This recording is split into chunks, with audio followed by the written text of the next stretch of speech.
हमने कई राज्यों में देखा है आमने सामने की टक्कर है, लेकिन बीच में कोई ऐसी पार्टी आ जाती है जो सिर्फ और सिर्फ वोट काटने का काम करती है और उसका लाभ जो है वो कहीं ना कहीं दूसरी पार्टियों को मिलता है। इसे भारत की सियासत में किस तरीके से देखा जाए? जी नमस्कार अभिषेक जी, आपको और सही पैनलिस्ट को और दर्शकों को मेरा नमस्कार। देखिए, सबसे पहले अगर देखा जाए तो देखिए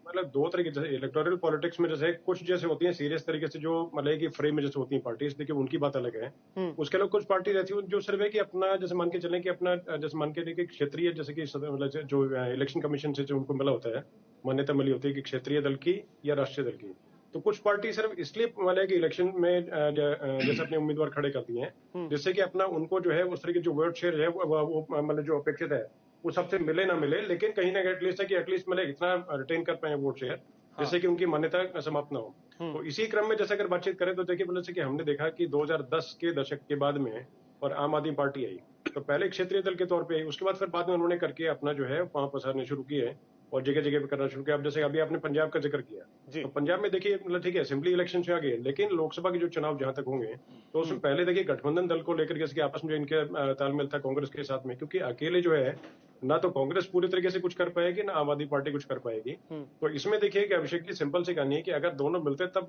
समीकरण अलग होता। अदरवाइज अभी तक के हिसाब से अगर देखा जाए तो उसमें मान के चलें कि कहीं ना कहीं ये दोनों पार्टीज हैं, ये जैसे जैसे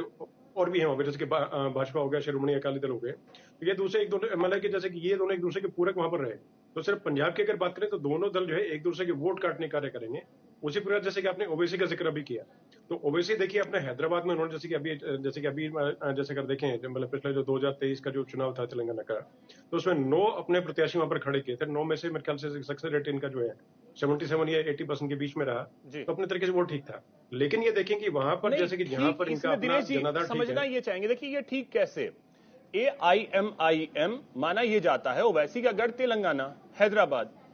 तेलंगाना में जब विधानसभा चुनाव होते हैं आप सभी सीटों पे अपने कैंडिडेट नहीं उतार पाते हैं,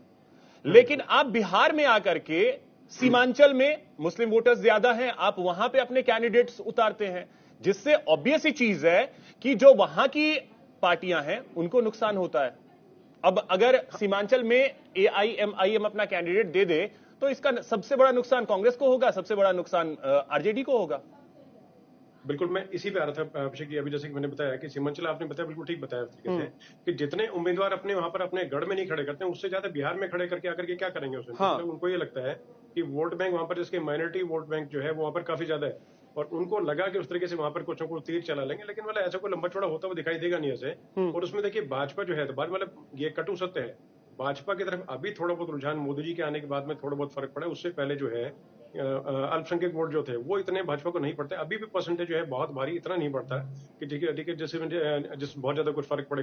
फर्क पड़ा मतलब कि जैसे कि वोट परसेंटेज में जैसे कि जो पहले से है तो उसमें थोड़ा आंशिक फर्क पड़ा है, क्योंकि जैसे ट्रिपल तलाक और उन सब चीजों के बाद में और चीजों के बाद में फर्क पड़ा है उसी का। लेकिन कहीं ना कहीं देखिए भ्रामक जो राजनीति जैसे ओबीसी टाइप के जो नेता करते हैं कि कहीं ना जैसे आप जैसे कि अभी थोड़े दिन पहले से कि अपना यूनिफॉर्म सिविल कोड जो था उसको लेके बोले हैं या सीए को लेके बोले हैं, जिसमें कहीं पे नुकसान माइनॉरिटी को होता हुआ नजर नहीं आता, लेकिन फिर भी कहीं ना कहीं भ्रामक राजनीति करके कि कहीं ना कहीं वोट जो है वो माइनॉरिटी के वोट जो तरफ जा रहे हैं तो उनको रोका जाए। लेकिन रोकने से सिर्फ है कि वोट काटने वाली ही राजनीति इनकी सिर्फ वहां पर रहेगी, क्योंकि जितने लोकसभा जैसे कि वहां पर उन्होंने इतने लोकसभा इतने असेंबली सीट्स पे अपने उम्मीदवार नहीं खड़े किए जितने की बिहार में इन्होंने लोकसभा सीट्स पे खड़े कर दिए। अपने राज्य में विधानसभा चुनाव में 9 कैंडिडेट खड़े करते हैं विधानसभा चुनाव में, और बिहार में 1500 किलोमीटर दूर आकर के आप लोकसभा चुनाव में 11 कैंडिडेट बिहार में दे रहे हैं। बिल्कुल एग्जैक्टली बिल्कुल। और इसमें एक आरोप बीजेपी पे यह लगता है